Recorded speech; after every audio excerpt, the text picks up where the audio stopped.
My name is Maria Mills, Sergeant, United States Special Forces.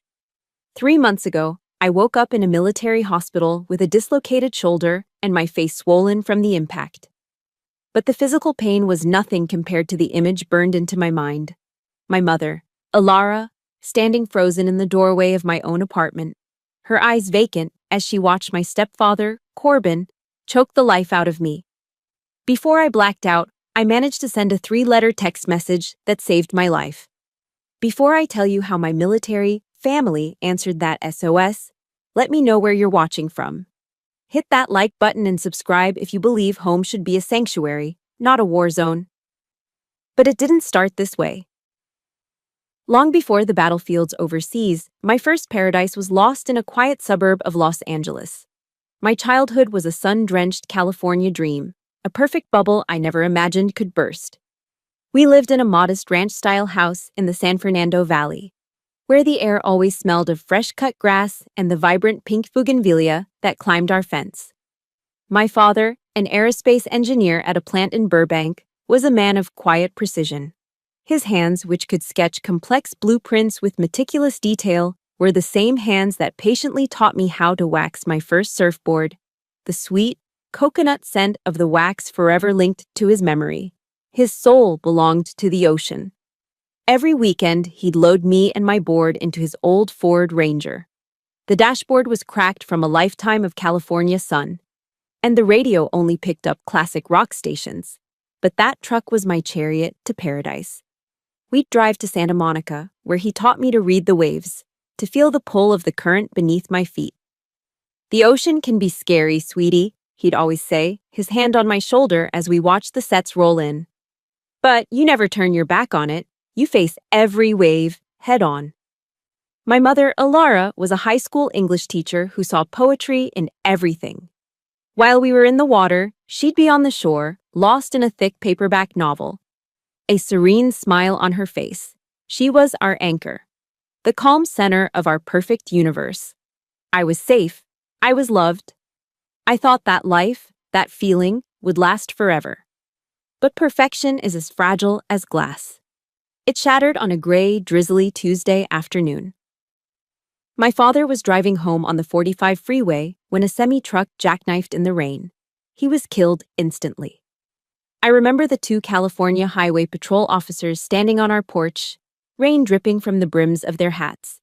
Their faces were grim, their voices practiced and sterile as they delivered the words that vaporized our world. My mother didn't just fall, she collapsed, her body folding in on itself as a sound tore from her throat, a raw, guttural scream of such profound disbelief that it still echoes in the darkest corners of my mind. The months that followed were a colorless fog. Our house, once filled with the smells of my dad's coffee and my mom's baking, now reeked of sympathy lilies and the endless casseroles left by well-meaning neighbors. My mother quit her teaching job. Her world shrank to the 4 walls of her bedroom, the curtains permanently drawn. Most days, she wouldn't even get out of bed. At 12 years old, I became a ghost in my own childhood home. I made myself peanut butter sandwiches for dinner over the kitchen sink. I learned how to use the washing machine by reading the faded instruction manual. I learned to walk on tiptoe, terrified of disturbing the suffocating silence. The financial strain was a slow-moving poison. The life insurance wasn't enough. Red-stamped past due notices began to appear in the mail. My mother, on the rare days she emerged from her room, moved with a devastating slowness, selling off pieces of our life. First her jewelry, then my father's collection of vintage tools, just to keep the lights on. I'd watch her, a stranger in my mother's body, and feel a desperate, aching helplessness. 2 years after the accident, when I was 14, Corbin Vance walked into our lives. He was a building contractor a neighbor had recommended to fix our leaking roof. He was a big man, filling the doorway with his broad shoulders, radiating an energy our house hadn't felt in years. He had a confident smile and calloused hands that fixed our roof, then a leaky faucet, then a broken gate, refusing to take a dime for the extra work. He brought life back with him. The sound of his hammer, the smell of sawdust, the rumble of his truck in our driveway. It was all evidence that the world was still turning. He started bringing groceries and telling my mom cheesy jokes until she laughed. A real, genuine laugh that startled me. He took her out to dinner. He helped her refinance the house, sorting through the mountains of paperwork that had overwhelmed her. He looked at her one evening and said, "A beautiful woman like you shouldn't have to carry all this alone." And I saw a light return to my mother's eyes. He felt like our savior. The day they announced their engagement, Corbin gave me a gift. It was in a small velvet-lined box. Inside was a delicate silver necklace. As he fastened it around my neck, he leaned in so close I could feel the warmth of his breath on my ear. His voice was a low, menacing whisper meant only for me. "Your dad is gone," he murmured. "From now on, I take care of your mom. And you.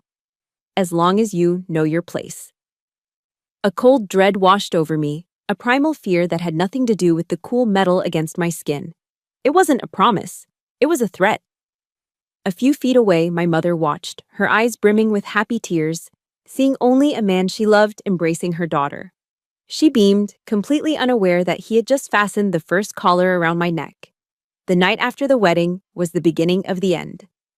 I was in my room, my sanctuary, with my dad's old headphones on, trying to find solace in the familiar chords of Tom Petty. The door was suddenly thrown open with a violent bang. Corbin stood there, his large frame silhouetted against the hallway light, his face a mask of fury. He strode in and ripped the headphones from my head. They clattered to the floor.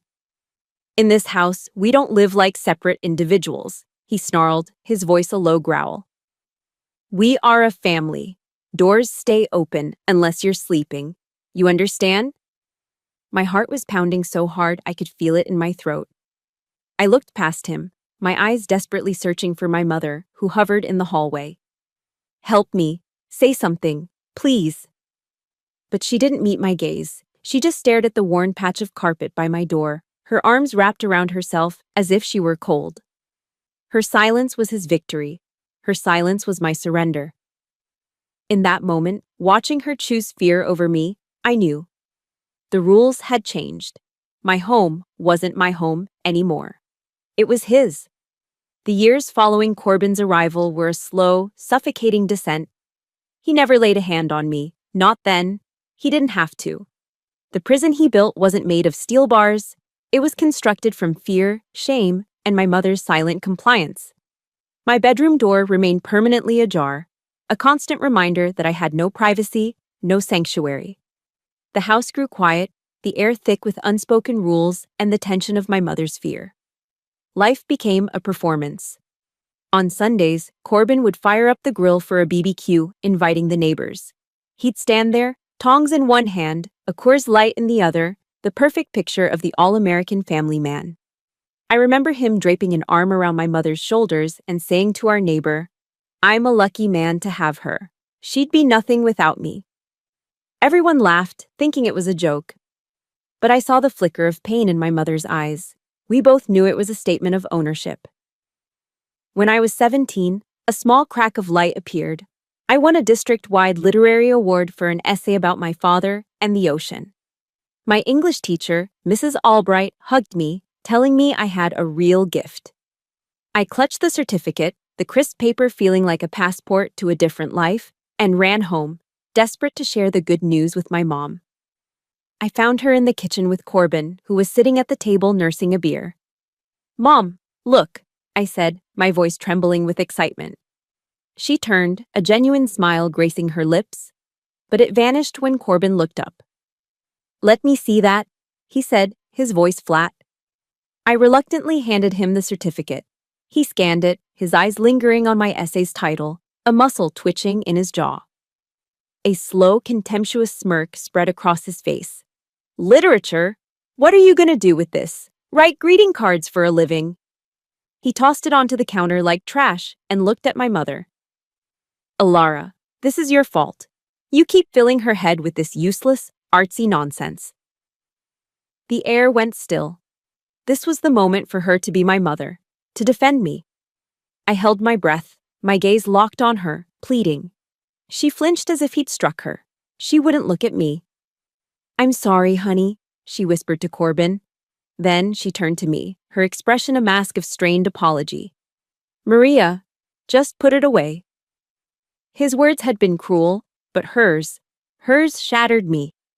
He wasn't just insulting me. He was forcing my mother to be his accomplice. He was making her take the last piece of my father I had left and discard it herself. That fall, I got a part-time job as a barista at a coffee shop on Ventura Boulevard. It was my escape plan. For 20 hours a week, I could breathe, laugh with coworkers, and feel the simple dignity of earning my own money. My first paycheck was only $94, but holding it in my hand, I felt like a millionaire. It was a secret seed of freedom. I walked into the house that Friday, my heart soaring, but it plummeted the moment I saw him. Corbin was sitting at the kitchen table, waiting. In front of him was a composition notebook. "Give it here," he commanded. My hand trembled as I gave him the check. He endorsed it, then pushed the notebook towards me. "Write it down. Every penny, date, hours, total." He tapped the page. "From now on, this all goes to me. You think the electricity, the water, the food you eat falls from the sky? You live under my roof, you eat my food, you contribute." He turned my hard-earned money, my ticket out, into rent for a prison cell. The final wall of that prison slammed shut on my 18th birthday. My mother, in a small act of rebellion, had spent the day making my favorite dish, a rich, bubbling lasagna. It was her way of saying, "I love you," without speaking the words. As we sat down, Corbin slid a plain manila envelope across the table. It wasn't a birthday card. Inside was a filled-out application for the local community college. He'd already chosen my major, administrative assistant. "This is your future," he announced. "Time to be realistic. You'll go to school, live at home, and get a job to help this family." Tears welled in my eyes.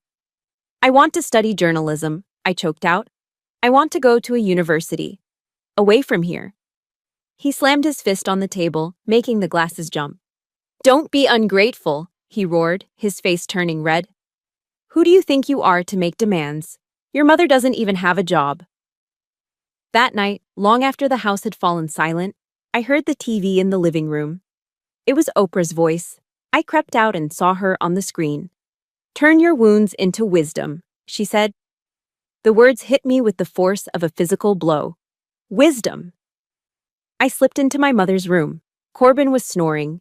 She was sitting by the window, a silhouette against the distant, glittering lights of the valley. "Mom," I whispered, my voice breaking. "Why do you let him do this to us?" For the first time, she didn't offer an excuse. She turned, and I could see the sheen of tears on her face. Her voice was a ragged, broken whisper. "Because I'm scared, Maria. I'm terrified of being alone. I'm terrified I can't provide for you. At least he's here."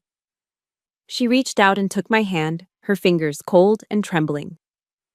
"You're stronger than me," she said, her eyes finally meeting mine, filled with a terrible, desperate clarity. "Don't you let him break you like he broke me. Go. Save yourself." It wasn't a mother abandoning her child. It was a prisoner begging her cellmate to find a way to escape. And in her desperate plea, she gave me the only permission I ever truly needed. My mother's words that night, "Go, save yourself," became the fuel for a fire I didn't know I had. They were the permission I'd been waiting 6 years to receive. The next morning, I told Corbin I was going to the library to study for finals. Instead, I took 2 city buses across the valley to the Armed Forces recruiting office in Van Nuys, a sterile, unassuming building tucked into a strip mall. The room smelled of stale coffee and industrial-grade cleaner. Posters of determined-looking soldiers in pristine uniforms lined the walls, their gazes fixed on some distant horizon. The recruiting sergeant, a man named Sergeant Miller, had a face like carved granite but kind, weary eyes. He listened patiently as I gave him the sanitized version of my story. That I was looking for a challenge, a purpose, a way to become strong. He laid several brochures on his metal desk. Army, Navy, Air Force. Then he pushed one forward. It was for the Special Forces. The cover showed soldiers rappelling from helicopters, navigating dense jungles, their faces grim and focused. The images depicted a brutal, unforgiving world. I didn't feel fear. I felt a profound sense of recognition. This was a hell I could choose. "This path will try to break you, kid," Sergeant Miller said, his voice a low gravel. "I know," I replied, my own voice steady. "But I'm used to being broken." There was one major hurdle. I was still a few months shy of 18. I needed a parent's signature. That piece of paper felt like the final, insurmountable wall. I carried the enlistment packet home in my backpack, its weight feeling heavier than any textbook. That night, I waited until I heard Corbin's F-150 rumble out of the driveway. He was heading to a sports bar with his friends. I found my mom in the living room, quietly reading. My hands trembled as I pulled the papers from my bag and laid them on the coffee table in front of her. She picked them up, her brow furrowed in confusion. She read every word, every line, and with each page she turned, the color drained from her face. When she finished, she looked at me, her eyes a maelstrom of terror and love. It was a horrifying choice I was forcing her to make. My safety in the present versus my chance at a future. "They'll hurt you, Maria," she whispered, her voice cracking. "It hurts more here," I said softly, and the simple truth of those words hung in the air between us. She looked away, out the window and into the dark street, as if searching for an answer out there. She was silent for a full minute that felt like an eternity. Then she picked up the pen from the end table. The blue ink of her signature, Ilara Mills, trembled on the dotted line. It was the bravest thing I had ever seen her do. She couldn't escape the cage herself, but with one shaky stroke of a pen, she had just unlocked the door for me. I decided to tell Corbin the next evening at dinner. I needed to do it on my own terms, to face him not as a child asking for permission, but as a young woman informing him of a decision. As I explained my enlistment, his face cycled through a series of emotions. First confusion, then disbelief, and finally a surge of pure, violent rage. He shot up from his chair, sending it crashing backward onto the linoleum floor. "You think you're what? Some kind of soldier?" he screamed, flecks of spittle flying from his mouth. "You're mine. You live in my house. You breathe my air. You're not going anywhere." He raised his hand, a motion that had always made me instinctively flinch and cower. But not this time. I stood my ground, my feet planted, my gaze unwavering.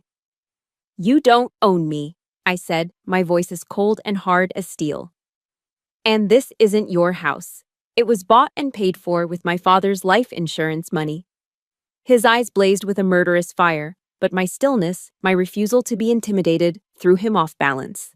For the first time, he saw not the scared little girl he could control, but a stranger he didn't recognize. He saw a threat. He knew he had lost. The day I left, the air in the house was as thick and heavy as lead. While I packed a small duffel bag in my room, Corbin sat in the living room, staring at the TV, his presence a sullen, hateful lump in the center of the house. In a final act of petty cruelty, he kicked over a small box of keepsakes I had set by the door.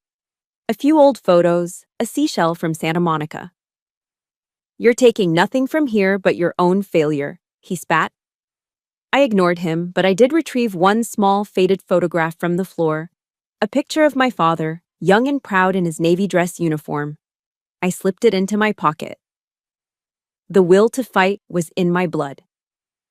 At the door, my mother pulled me into a fierce, desperate hug. She didn't cry, but I could feel her whole body trembling against mine, a silent storm of grief and fear. She pressed a crumpled envelope into my hand. Inside, I later found, was $200 in cash she must have saved, dollar by dollar, over months. "Be strong," she whispered into my ear, her last command to me. As I walked down the driveway toward the Greyhound bus that would take me to the processing station, I didn't look back. I couldn't. I boarded the bus, found a seat by the window, and only then did I allow myself to look. That moment on the bus was the loneliest I've ever felt in my entire life. It was the price of my freedom. If you've ever had to make a heartbreaking choice to save yourself, please hit that like button to show a little support. And in the comments below, just type the words, "You are not alone." so that anyone else feeling that way today can see it. I only looked in the rearview mirror, watching my mother's small figure shrink, still standing there at the edge of the lawn, until she was just a blurry dot against the backdrop of the house I'd once called home. I was finally free, but I had never, ever felt so alone. Special Forces selection and training at Fort Bragg, North Carolina, was a purpose-built hell on earth. From the moment we stepped off the bus, we were systematically dismantled. The drill sergeants, with voices like gravel grinders, screamed into our faces, pushed our bodies past every conceivable limit of physical and mental endurance. They broke us down day after day in the humid Carolina heat, in the freezing mud, in the dead of night. They wanted to shatter us into a million pieces. But there was a fundamental difference. Corbin broke me to destroy me. They broke me to rebuild me, stronger than before, piece by piece. Every morning at 0400, when the alarm blared and my entire body screamed in protest, when every muscle felt like shredded glass, I would see Corbin's smug, hateful face in my mind. And I'd get up. This pain was different. This pain was my choice. It had a purpose, and most importantly, it had an end date. The hell I'd left behind had neither. During the worst moments of exhaustion, a quote from General Patton I'd read once would echo in my head: "Accept the challenges so that you can feel the exhilaration of victory." This was my challenge. Victory was my escape. For the first few weeks, I felt utterly alone, a California girl adrift in a sea of hardened recruits from all over the country. My primary competitor was a woman named Sloan. She was from a dusty ranch town in West Texas, tough as a $2 steak and just as lean. She spoke in short, clipped sentences and had a stare that could cut through steel. We were rivals, constantly trying to outrun, outshoot, and outlast each other. That all changed during a land navigation exercise deep in the Uwharrie National Forest. We were on a grueling 20-mile ruck march, each carrying 60 pounds of gear. About 12 miles in, my foot slipped on a wet rock and I felt a sickening pop in my ankle. Pain, white-hot and blinding, shot up my leg. I collapsed, the weight of the pack driving me into the mud. This is it, I thought. I'm done. I expected Sloan, who was right behind me, to just run past. That's what we were trained to do. Focus on the mission, complete the objective. But she stopped. She didn't say a word. She just knelt, pulled a field dressing from her pack, and expertly fashioned a temporary splint around my ankle with 2 sturdy branches. Then she hoisted my pack onto her own shoulders, 120 pounds of dead weight, and looked down at me, her face impassive. "Get up, LA," she grunted. "We leave no one behind." That night, huddled by a small smoky fire, our uniforms soaked and caked with mud, we shared a cold can of spaghetti. She never mentioned my injury or her sacrifice. We just sat in a comfortable silence, watching the flames. For the first time in 6 years, the crushing weight of loneliness lifted from my shoulders. I wasn't just a survivor anymore. I was part of a team. I had an ally. Our commanding officer was Captain Eva Rostova, a woman with piercing gray eyes and a reputation for being unbreakable. She rarely smiled and never gave praise. Her approval was a currency more valuable than gold, and none of us felt we had earned it. At the end of our training cycle, during our final one-on-one evaluations, I sat across from her in her Spartan office, my back ramrod straight. She stared at my file for a long moment, then looked directly at me, her gaze so intense it felt like she was x-raying my soul. "Mills," she said, her voice calm and even. "Your file says you came here running from something. Lots of people do. They usually don't last." She leaned forward slightly. "But what I've seen isn't a runner. I've seen a fighter. You don't just survive, Mills. You adapt, you overcome, and you refuse to quit." She closed my file with a soft thud. "Welcome to the team." Her words hit me harder than any physical blow ever had. It wasn't praise, it was an acknowledgement. It was a statement of my value, earned through grit and sweat and pain. It was the validation I had craved my entire life, not from the family who should have given it freely, but from a woman who had seen the warrior I was forged into becoming. It was worth more than any medal. After graduation, I was assigned to a base on the West Coast, close enough to feel the Pacific breeze again, but a world away from the life I'd left behind. I was given a small one-bedroom apartment in the on-base housing complex. It was beige and boring, with government-issue furniture, but it was all mine. The first time I went to the grocery store, I just stood in the middle of the cereal aisle, overwhelmed. I could buy anything I wanted, I could eat whenever I was hungry. There was no one to monitor my choices, no one to demand my receipts, no one to judge me. It was a simple, profound freedom. That night, I built up the courage to call home. My mother answered on the second ring, her voice a hushed, anxious whisper. In the background, I could hear the tinny sound of a TV sitcom, Corbin's show. "Mom, it's me. I'm okay," I said, trying to inject a brightness into my voice that I didn't quite feel. "I graduated. I have my own place now." There was a long pause on the other end of the line, so long I thought she might have hung up. I could hear her quiet, shallow breaths. Then, her voice, thick with unshed tears, came through the receiver. "I'm so glad, baby," she whispered, before quickly adding, "I have to go." The line went dead. I stood there in my empty, quiet apartment, the silence buzzing in my ears. I knew she was proud. I knew she was relieved. But she couldn't say it. She was still a prisoner. And her warden was in the next room. For a while, my new life fell into a rhythm that felt blessedly normal. There was the satisfying exhaustion of physical training, the intense focus of my work, and the easy camaraderie of weekend beers with Sloan and the rest of our unit. I was building a life brick by brick, a fortress of discipline and purpose. But the calls home were a constant, unsettling echo from the world I had escaped. They were never long. My mother always spoke in short, clipped sentences, her voice tight with a tension that traveled across the phone lines. Whenever I asked if she was okay, the answer was always the same rehearsed line, "I'm fine, honey." Then she'd quickly change the subject. But I could always hear him in the background, a ghost at the feast, a casual, controlling comment like, "Who's that, Alara?" Or an impatient, "Get off the phone, it's costing money." He was still there, an invisible warden monitoring her every word. Each time I hung up, a cold knot of guilt would tighten in my stomach. I was free, but I had left my first soldier behind enemy lines. One week, I called and told her about a weekend hiking trip Sloan and I had taken up in the mountains. I described the clear air, the tall pines, the feeling of accomplishment. I wanted to send her a piece of my freedom.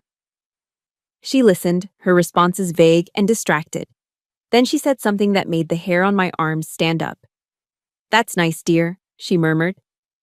"Over here. Corbin just finished the new fence. It's very tall." The way she said it, not with pride, but with a flat, hollow resignation, told me everything. He wasn't just fixing the property, he was reinforcing the walls of her prison. That Christmas, a card arrived in a familiar, shaky cursive. Inside was a photo of my mother standing in front of a sparsely decorated Christmas tree. She was smiling, but it was a brittle, paper-thin smile that didn't reach her eyes. They looked tired, haunted. And then I saw it. Tucked just beside her temple, almost hidden by her hairline, was a faint, yellowish-purple bruise, clumsily concealed with a thick layer of foundation. The air rushed out of my lungs. My heart hammered against my ribs with a cold, sickening dread. The psychological warfare had escalated to a physical front. He was no longer content with just breaking her spirit, now he was breaking her body. I called her immediately, my hands shaking so badly I could barely hold the phone. I didn't waste time with pleasantries. "The bruise on your face, Mom," I said, my voice low and tight. "In the Christmas picture." There was a long, dead silence on the other end of the line. I could hear her breathing, shallow and quick. Then her voice, small and frail, came back. "Oh, that, I just fell on the stairs, honey. You know how clumsy I am." The lie was worse than the truth would have been. It was so transparent, so pathetic. It told me she was not only a victim, but was now actively protecting her abuser. The invisible walls around her were no longer just his creation. She was now helping to maintain them herself. "I'm coming home," I said, the decision forming and solidifying in an instant. The reaction was immediate and visceral. "No! Don't, Maria! Please!" she begged, her voice rising in sheer panic. "You can't. It will only make things worse. Corbin, he won't like it." Then I heard his voice, a low growl from somewhere behind her. He must have wrenched the phone from her hand. "What's she gonna do?" he snarled into the receiver, his voice dripping with contempt. "Call the cops? Who's gonna believe some runaway kid who joined the army?" The line went dead. I sat there in my sterile, quiet apartment, the dead phone still pressed to my ear. The freedom I had fought so hard for, the strength I had built, the new life I had forged, it all felt like a bitter illusion. I was a sergeant in the United States Special Forces, capable of handling threats most people couldn't even imagine. But I was utterly powerless to save my own mother. I was free, but she wasn't. And he was using her to mock me, to remind me that no matter how far I ran, his shadow still reached me. That night, Sloan found me in the on-base gym, punishing a heavy bag with a ferocity that bordered on madness. Sweat and tears streamed down my face as I told her everything. The phone calls, the photograph, the threat. She just listened, her expression unreadable, letting me exhaust my rage and my grief. When I finally slumped against the bag, my knuckles raw and my lungs burning, she put a steady hand on my shoulder. "You can't save someone who doesn't want to be saved, Mills," she said, her Texas drawl straightforward and devoid of pity. "But you can damn well show them there's a lifeboat waiting." She paused, her grip tightening slightly. "And you're not that 18-year-old kid anymore. You're a sergeant. You're trained to walk into hostile situations and neutralize the threat. Think of this as just another mission, a personal one." Her words cut through my despair like a laser. She was right. I had been thinking like a daughter, like a victim. It was time to start thinking like a soldier. I wasn't going back there to plead or to reason. I was going back to extract a friendly who was trapped in a hostile environment. That night, I sat down at my government-issue laptop, the glow of the screen illuminating my determined face. I opened a web browser, and with 3 decisive clicks, I booked a one-way ticket to Los Angeles International Airport. The mission was a go. As the taxi pulled up to the curb, I felt a knot tighten in my stomach. It was the same house, the same faded blue trim, the same overgrown bougainvillea bush I remembered, but it felt alien, shrouded in a gloom that had nothing to do with the overcast sky. I paid the driver and walked up the familiar concrete path, my duffel bag feeling impossibly heavy. On the flight, I had steeled myself for this, repeating a Bible verse my grandmother used to read to me, a line that felt more like a combat mantra than a prayer. "Yea, though I walk through the valley of the shadow of death, I will fear no evil." My mother opened the door before I could knock. She was so much thinner than I remembered, her bones sharp beneath her thin sweater. Dark, hollowed-out circles shadowed her eyes. She pulled me into a hug, but it was a quick, bird-like embrace, brittle and full of fear. "You shouldn't have come," she whispered, her eyes darting nervously toward the interior of the house. And then he was there, filling the space behind her. Corbin emerged from the living room, wiping his greasy hands on a pair of filthy jeans. He looked me up and down, a slow, deliberate assessment, and a calculating smirk played on his lips. "Well, look what the cat dragged in," he said, his voice oozing false cordiality. "Looking all soldierly. Still just a scared little girl on the inside, though." My eyes scanned the living room wall behind him. A cold fury settled in my chest. Every photograph of my father, smiling at his wedding, holding me as a baby, proudly standing by his first car, was gone. In their place hung a grotesque gallery of Corbin's triumphs. Posed photos of him grinning over the carcasses of deer and wild boar, their dead eyes staring blankly from the wall. He hadn't just moved in. He had systematically erased my father, rewriting our family history with blood and gunpowder. For the next 24 hours, I tried to speak with my mother alone, but he was a constant, suffocating presence. He never left us for a moment, hovering nearby, pretending to fix a squeaky floorboard or watch a game on TV, but I knew he was listening to every word. I waited for a moment when he went to the garage, and I quickly pressed a small folded business card into my mother's hand. It was for a national domestic violence hotline and shelter network.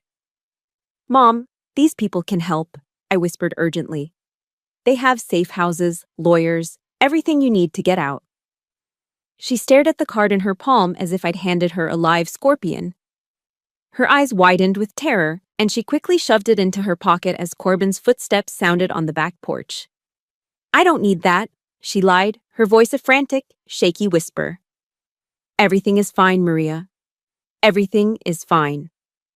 The painful truth landed like a punch to the gut. The prison walls weren't just on the outside anymore. He had built them inside her mind, and she had become her own jailer. That evening's dinner was torture. Corbin held court at the head of the table, pontificating about his latest construction jobs, about how hard he worked, about how well he took care of my mother. He was playing the part of the benevolent patriarch, a role so grotesquely false it made me physically ill. I listened, my fork frozen over my plate, my composure held together by years of military discipline. But when he put his hand over my mother's and said, "She's a lucky woman," I finally broke. So the bruise on Mom's face in the Christmas photo, I asked, my voice dangerously quiet, cutting through his monologue like a razor. Was that part of the care, too? The room fell into a dead, ringing silence. My mother's fork clattered onto her plate. She froze, her breath caught in her throat. Corbin slowly put his own fork down. The charming smile vanished from his face, peeled back to reveal the snarling monster beneath. You'd better watch that mouth of yours, he hissed, leaning across the table. You haven't been here. You don't know what's right and what's wrong anymore. You abandoned her. I'm the one who stayed. The next morning, as I was about to leave for the airport, he cornered me in the entryway. My mother had already retreated to the back of the house, a silent surrender. You think you're smart, don't you? He said, his voice low and guttural with menace, blocking my path to the door. Think you can just fly in here, stir up trouble, and fly right out? He took a step closer, invading my personal space.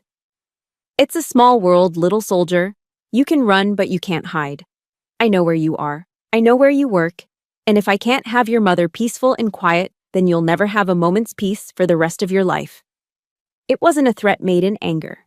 It was a vow. It was a promise of future violence delivered with the cold certainty of a man who believed he was untouchable. If you've ever had that chilling moment where you looked at someone you were supposed to trust and saw a monster looking back, hit the like button. And in the comments, just type one word. I see you. Let's show each other we're not alone in this. As I sat on the plane, climbing high above the sprawling lights of Los Angeles, I didn't feel relief. I felt the cold dread of a soldier who had just walked through a minefield and heard the first click behind her. I hadn't solved a problem. I had just pulled the pin on a grenade, and I knew it was only a matter of time before it exploded. Returning to the structured world of the base felt like surfacing for air, but I couldn't shake the chill of Corbin's final promise. His threat wasn't a memory. It was a ghost that followed me back, haunting the edges of my newfound peace. I tried to bury myself in the familiar routine. Early morning runs, weapons maintenance, tactical briefings, but the armor I had built for myself felt thin and brittle. I became hyper-vigilant. Every white Ford F-150 that passed on the road made my heart leap into my throat.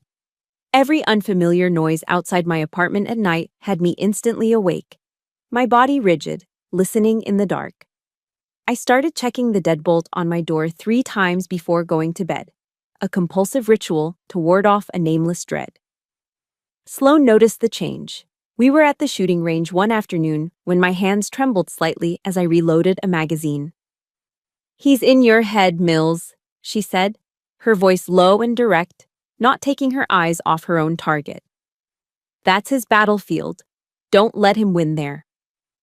I tried to take her advice. I focused on my training, on my duties, on the solid, predictable reality of military life. I looked at my uniform hanging in my closet, the crisp lines, the neatly pressed fabric, the sergeant's stripes on the sleeve. It was a symbol of who I was now, not the helpless girl I used to be. But the fear that was programmed into me as a child was a difficult monster to cage. 2 weeks after my return, the first tremor hit. My phone rang late one night. It was my mother. Her voice was a frantic, broken whisper, words tumbling over each other in a rush of panic. Corbin, he's gone. He left hours ago. He said he had business to take care of. Maria, he took his hunting rifle. The line went dead. I called back immediately, again and again, but the phone went straight to voicemail. A cold sweat broke out across my skin. I went straight to Captain Rostova and reported the call as a potential threat. She took it seriously, her face grim, but without a direct, explicit threat against me, there was nothing the military police could officially do. "Stay alert, Sergeant," was all she could say, her eyes conveying a warning her words could not. "Keep your head on a swivel." That night, my personal cell rang. The screen read, "Blocked number." My blood ran cold. I hesitated, then answered, my voice a tight whisper. "Hello?" Silence. Complete, dead silence on the other end. But it wasn't empty. Through the static, I could hear it, faintly. A tinny, distant radio playing a familiar country song. It was Garth Brooks' "Friends in Low Places," Corbin's favorite karaoke song, the one he'd drunkenly belt out at every backyard BBQ. A wave of nausea washed over me. He wasn't just coming. He was announcing it. He was enjoying this. The psychological terror continued, a slow, methodical assault. A few mornings later, I found a single cigarette butt on the concrete patio just below my bedroom window. It was a Marlboro Red, crushed out under a heel. His brand. Another day, an anonymous email appeared in my inbox. No subject, no text, just a single, grainy attachment. My hands shook as I opened it. It was a picture of the old treehouse my dad had built for me, the one in the backyard of my childhood home. Scrawled across it in what looked like red spray paint was a crude X. He was here. Not in California, but here, close. Watching me. Playing his sick, twisted game of cat and mouse. The secure walls of the military base suddenly felt like paper.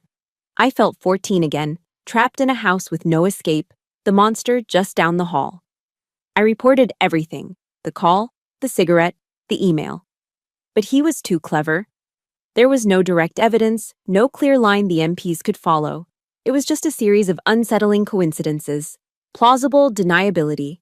He was winning the battle in my head, just like Sloan had warned. That night, a storm rolled in, the kind that feels like the sky is trying to break itself open. Rain lashed against my windows in violent sheets. Wind howled through the pines outside. I was sitting on my couch, a book open in my lap, but I hadn't turned a page in an hour. My eyes were glued to the front door, to the deadbolt I had checked 3, 4, 5 times. Around 10 o'clock, there was a knock. It wasn't loud or aggressive, it was soft, almost polite. Tap, tap, tap.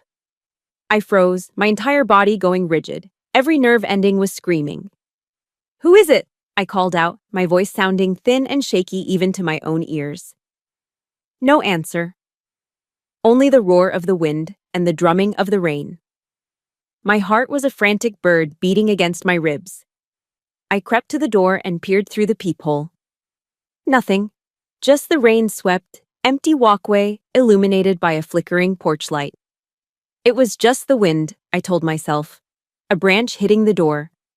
I took a deep, shuddering breath and turned away from the door, my body weak with a strange mixture of relief and adrenaline. And in that exact moment, the world exploded. A deafening crack of splintering wood and metal echoed through the small apartment. The entire door blew inwards, torn from its hinges as if kicked by a mule. And he stood there, framed in the doorway, drenched and wild, the storm raging behind him. His eyes were bloodshot, burning with a pure, unadulterated madness. "I told you!" He roared over the thunder, a terrifying grin spreading across his face. "You can't hide." For a single frozen nanosecond, the 12-year-old girl who had watched her mother collapse in grief screamed in terror. But then, a decade of brutal, relentless training slammed a door on that girl and took command. Fear was instantly vaporized by a tidal wave of pure adrenaline. Conscious thought ceased. The body, honed by thousands of hours of repetition, simply reacted. As Corbin lunged, a wild beast roaring into the sanctuary of my home, I didn't retreat. My feet automatically set into a combat stance. I pivoted on the ball of my left foot, letting his own forward momentum become my greatest weapon. I dropped my center of gravity, got my hips underneath his, and executed a hip throw I'd practiced until it was as natural as breathing. He was a wall of enraged muscle, but physics is a stubborn equalizer. He crashed sideways over the cheap particle board coffee table I'd assembled myself just a month prior. It exploded into a shower of compressed sawdust and splintered laminate, the sound like a gunshot in the small room. But this wasn't a controlled training environment with padded mats and a referee. This was a cramped apartment filled with furniture, and my opponent was a man fueled by a decade of festering hatred. He rose from the wreckage with a guttural roar, a jagged piece of the broken table jutting from his forearm. He barely seemed to notice. He charged again, not like a man, but like a bull. Head down, all brute force, intent on goring me. My small living room became a cage, and the fight devolved from disciplined technique into a desperate, primal struggle for survival. We crashed into the wall, the impact rattling a framed photo of my training graduation to the floor. Glass shattered. I drove my knee hard into the side of his thigh, aiming for the femoral nerve, a strike designed to deaden a leg. He grunted in pain, but his grip on my fatigues only tightened. He used his sheer mass to lift and throw me across the room. I landed hard against the leg of the sofa, the air knocked from my lungs in a painful gasp. He was on me in an instant, his weight crushing. I tasted blood in my mouth. His fists were like cinder blocks, raining down blows that were clumsy but powerful. I raised my arms to shield my face, the impacts jarring my teeth, my skull rattling with each connection. I tried to put him in an armbar, a triangle choke, anything to neutralize his strength, but he was too strong, his rage giving him a terrifying, inhuman power. He landed a clean punch to the side of my head, and the world flashed a brilliant, painful white. Another blow caught my shoulder at a bad angle, and I felt a searing, sickening pop as it dislocated, my left arm going numb and useless beneath me. My vision started to blur, the edges turning a fuzzy gray. And then, through the haze of pain and disorientation, I saw her. Over Corbin's heaving, sweat-soaked shoulder, framed in the ruined doorway against the raging storm, was a silhouette. My mother. He must have forced her to drive the 2,000 miles with him, a terrified hostage on his quest for revenge. She was just standing there, her face a blank, emotionless mask, her eyes as empty and dead as a porcelain doll's. She didn't scream for help. She didn't move to intervene. She didn't do anything. She just watched as her daughter was being beaten to death on the floor of her apartment. That sight, her vacant stillness, hurt more than any of his punches. It was the final, ultimate betrayal, a wound deeper than any fist could inflict. "You're just like your father," Corbin bellowed, his voice hoarse, his face a contorted mask of fury. "Stubborn and useless." His words, meant to be the final nail in my coffin, instead struck a spark. They ignited the last ember of defiance in my soul. I wasn't just fighting for my own life anymore. I was fighting for my father, for his memory, for his honor that this man had spent years trying to erase. With a final desperate surge of strength, I bucked and twisted, but it was useless. My body was failing. He was too heavy, too anchored. He grabbed a thick handful of my hair and brutally slammed my head against the hardwood floor. Stars exploded behind my eyes. The world tilted sideways. He shifted his weight, pinning my arms with his knees, and then his huge, calloused hands, the same hands that had once pretended to fix our home, closed around my throat. "You took everything from me," he hissed, his face inches from mine, his breath a foul, hot wave of whiskey and rage. The pressure mounted, a crushing band of iron. My airways slammed shut. My lungs burned, screaming for oxygen that wasn't there. Black spots danced in my vision, growing larger, merging, consuming the world. I felt myself sinking, drowning in a cold, dark, silent ocean. This was it. This was the end. He had won. He was finally extinguishing me, just as he had extinguished my mother's spirit all those years ago. My body started to go limp, the last of my fight draining away. But then, a single thought pierced the suffocating darkness. A voice. Not his. Not mine. It was Sloane's. We leave no one behind. My team. My real family. Rostova's face, stern and proud. Sloane's, loyal and fierce. The faces of the men who had become my brothers. They were my reason. They were my anchor in the storm. With a final convulsive twitch of pure will, my one good arm, my right arm, flailed weakly on the floor beside me. My fingers brushed against something cool, smooth, and hard. My phone. It must have been knocked from my pocket. My vision was almost gone, a tiny pinprick of light in a universe of black. I couldn't see the screen. I couldn't think. There was only muscle memory, drilled into me from years of operating equipment in the dark. The instinctive upward swipe to unlock. The familiar tap where the messaging app icon should be. Tapping the top of the screen where Sloane's name always was in my recent contacts. My thumb, clumsy and numb, hovered over the keyboard. 3 letters. 3 desperate, frantic pulses of my thumb against the cold glass. SOS. Send. My hand fell away, limp. The last pinprick of light vanished.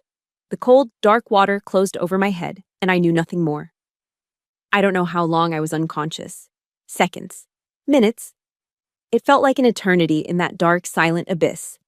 The first thing that pierced the darkness wasn't Corbin's voice, but a cacophony of sound. There was shouting, loud, angry, authoritative voices barking orders.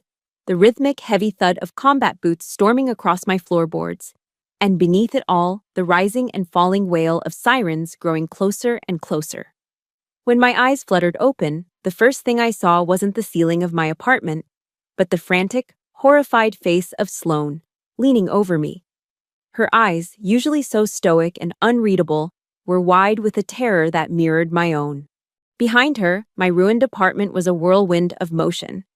I saw 2 large military police officers hauling a screaming, struggling Corbin to his feet. They slammed him against the wall, wrenching his arms behind his back, the sharp click of handcuffs echoing in the room.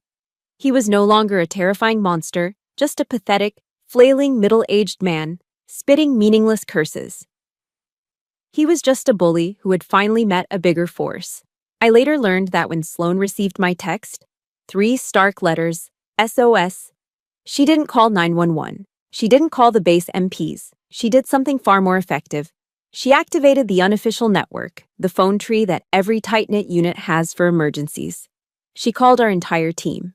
The first to arrive were the 2 guys from our unit who lived in the same housing complex. They were the ones who kicked the already broken door in and dragged Corbin off me. The next thing I knew, I was in the sterile white world of the base hospital. The sharp, clean smell of antiseptic replacing the stench of fear and whiskey. My shoulder had been put back in place, a dull, throbbing ache radiating through my arm. My face was a swollen, tender mess. When I finally came to full consciousness, the first person I saw was Sloane. She was asleep in a hard plastic visitor's chair pulled right up to my bedside, her head slumped against her chest, still in her mud-stained fatigues from a field exercise. She hadn't left my side. On the small bedside table, next to a plastic cup of water, was a pink and white cardboard box. Inside was a half-dozen assorted donuts from the 24-hour shop just outside the main gate, the one I loved. That small, simple gesture of care, of knowing, of being there, was a kindness so profound it brought hot tears to my eyes. A few hours later, I had more visitors.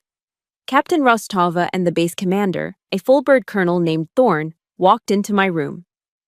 Colonel Thorne was an imposing man with a chest full of ribbons and a voice that commanded attention without ever having to be raised.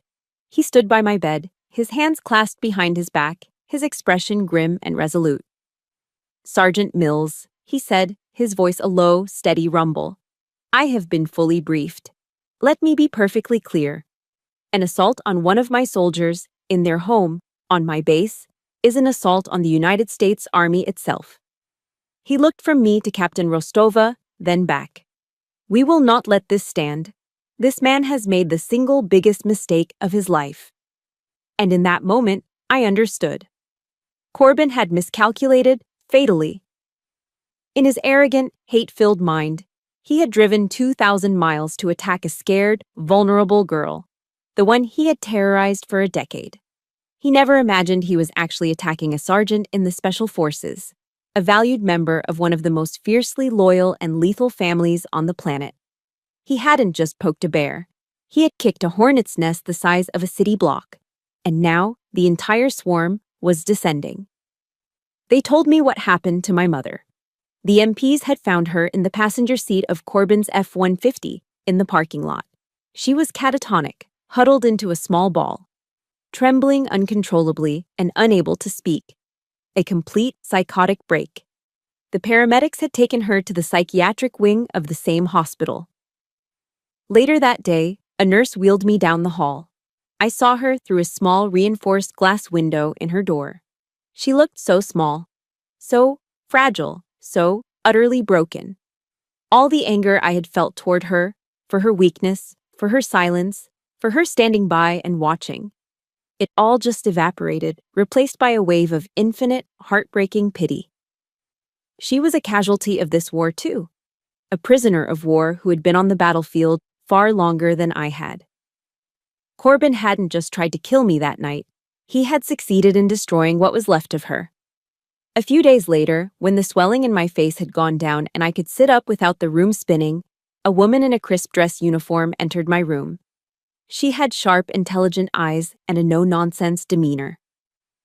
"Sergeant Mills, I'm Captain Monroe," she said, her handshake firm and confident. "I'm with the JAG Corps. Colonel Thorne has personally assigned me to your case." She sat down in the chair Sloane had vacated. "We are going to prosecute Corbyn Vance to the fullest extent of the Uniform Code of Military Justice and Civilian Law. He assaulted a service member on a federal installation. The charges will be extensive." She placed a small digital voice recorder on the bedside table. "But to build the strongest possible case, I need you to tell me everything. Start from the very beginning. Don't leave a single detail out." I took a deep, shaky breath and looked at the small black device. For the first time, I wasn't telling my story as a victim whispering in the dark. I was telling it as a witness, as a soldier, as a survivor. And I knew the final battle was just beginning. The military tribunal wasn't what I had imagined. There was no dramatic shouting, no last-minute confessions. There was only the cold, methodical presentation of the truth. With Captain Monroe at my side, a formidable and brilliant legal warrior, I took the stand in my full dress uniform. I looked out at the courtroom, at the jury of stone-faced officers, at Corbyn sitting beside his defense attorney, trying to look like a misunderstood victim. And I told my story. I recounted a decade of hell, not with tears or anger, but with the calm, factual precision of a soldier delivering an after-action report. I detailed the psychological abuse, the financial control, the escalating threats, and the final, violent assault. My testimony was supported by a mountain of evidence the JAG Corps had meticulously compiled: financial records, testimony from my co-workers at the coffee shop, the threatening email, and forensic evidence from my apartment. The most powerful moment came during the cross-examination. Corbyn's lawyer tried to paint me as a troubled, rebellious teenager, an ungrateful stepdaughter who had run away from a loving home. "Isn't it true, Sergeant," he asked, his voice dripping with condescension, "that you had a history of defying Mr. Vance's authority?" Before I could answer, a quiet sound came from the gallery. I glanced over. In the front row, Sloane, Captain Rostova, Colonel Thorne, and a dozen other soldiers from my unit, my family, all rose to their feet in silent, unified protest. They didn't say a word. They just stood there, a formidable wall of decorated uniforms, their collective gaze fixed on the defense attorney. It was a silent, powerful rebuke, a testament of support that spoke louder than any objection. The lawyer faltered, stammered, and quickly concluded his questioning. When it was Corbyn's turn to testify, his lies crumbled under Captain Monroe's relentless questioning.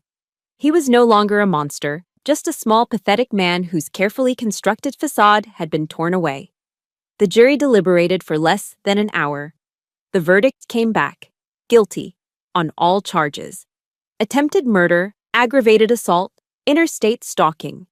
The judge sentenced him to the maximum penalty, ensuring he would spend the rest of his life in a federal prison.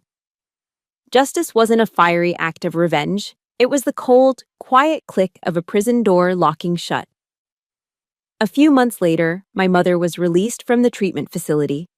She was fragile but clear-eyed, the fog of fear finally beginning to lift. We agreed to meet at a small quiet park overlooking the ocean in Palos Verdes, a place my father had loved.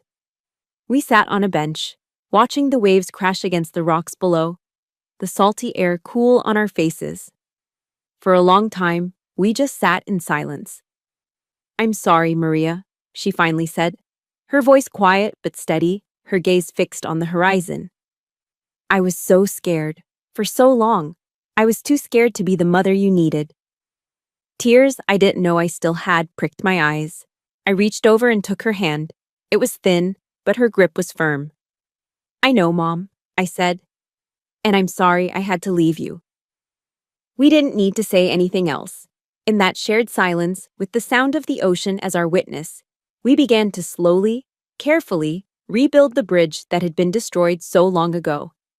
The wounds Corbin inflicted left scars, but as Oprah had once said, you can turn your wounds into wisdom. My pain gave me a new purpose. With the full backing of Colonel Thorne and the Army, I started a pilot program called Operation Safe Harbor. It's a confidential hotline and support network for service members and their families who are silently battling domestic abuse. The military trains us to fight enemies overseas, but sometimes the most dangerous enemy is the one sleeping in the bed next to you. I use my story, the signs I missed, the patterns of control, the escalation, to train commanding officers and senior NCOs on how to recognize the subtle red flags of abuse, how to intervene safely, how to get a soldier and their family the help they need before it's too late. The wound Corbin gave me was meant to be a mark of his power. Instead, I transformed that scar into a shield for others. My story, the one you've been listening to, is over. But my journey isn't. Today, I still serve, but my battlefield has expanded. Sometimes on the weekends, my mother and I will drive out to Santa Monica Beach. She'll bring a book, just like she used to. I don't surf anymore, but I sit with her on the sand, feeling the warmth of the California sun on my face. Corbin tried to drown me in his darkness, but he failed. He didn't understand that sometimes it's from the deepest, darkest places that you find the strength to create a dawn of your own making. My legacy won't be the story of how I survived his attack. My legacy will be the people I helped find their own dawn. Thank you for listening to my story. The truth is, there are millions of us, survivors who have walked through the fire and are still healing from the scars. If my journey has resonated with you, you are not alone. This channel is a place for our stories to be heard and our strength to be shared. Please subscribe and join our community. Because every time one of us stands up and speaks our truth, we light the way for someone else who is still lost in the dark. Be the light. I'll see you in the comments.